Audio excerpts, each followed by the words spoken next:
Il fait chaud. Notre planète a chaud. On subit le réchauffement climatique.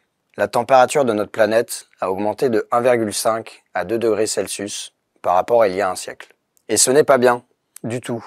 Mais pourquoi et comment le réchauffement climatique est-il arrivé? Quelles en sont les conséquences? Peut-on revenir en arrière? Comment? Notre planète, la Terre, est entourée par une belle atmosphère qui produit un effet de serre grâce à certains gaz et aux rayons de notre jolie étoile, le Soleil. Heureusement, sans l'effet de serre qui nous réchauffe, la température moyenne sur Terre serait de moins 18 degrés Celsius. Il n'y aurait pas d'eau liquide et probablement pas d'êtres vivants. Malheureusement, depuis la révolution industrielle, nous brûlons d'immenses quantités de combustibles fossiles, relâchant ainsi énormément de gaz à effet de serre dans l'atmosphère, et notamment du CO2.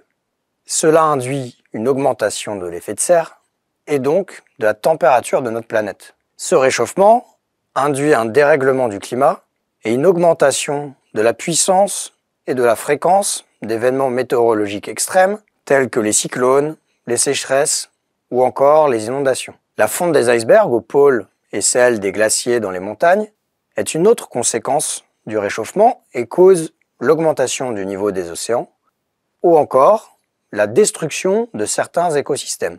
Comment revenir en arrière alors?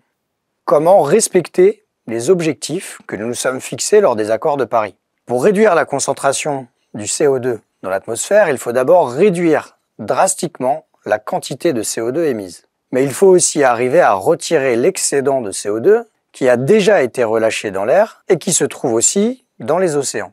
Heureusement, les scientifiques développent chaque jour des techniques de plus en plus efficaces. Une fois qu'on a réussi à capturer le CO2 à l'état gazeux, on peut l'utiliser pour produire de nouveaux carburants bio ou verts, par exemple, ou d'autres produits chimiques permettant de retarder son émission dans l'atmosphère. L'autre possibilité est de mettre le CO2 quelque part. Il faut le stocker. Par exemple, le stocker dans le sous-sol. Pour ce faire, il faut d'abord le comprimer, le rendre liquide ou presque, puis nous pouvons le stocker dans des gisements de pétrole ou de gaz déplétés, mais il n'y en a pas beaucoup dans le monde. Nous pouvons aussi le stocker dans des gisements d'eau salée, qu'on appelle saumure, et là, on trouve plein de ces gisements à travers le monde.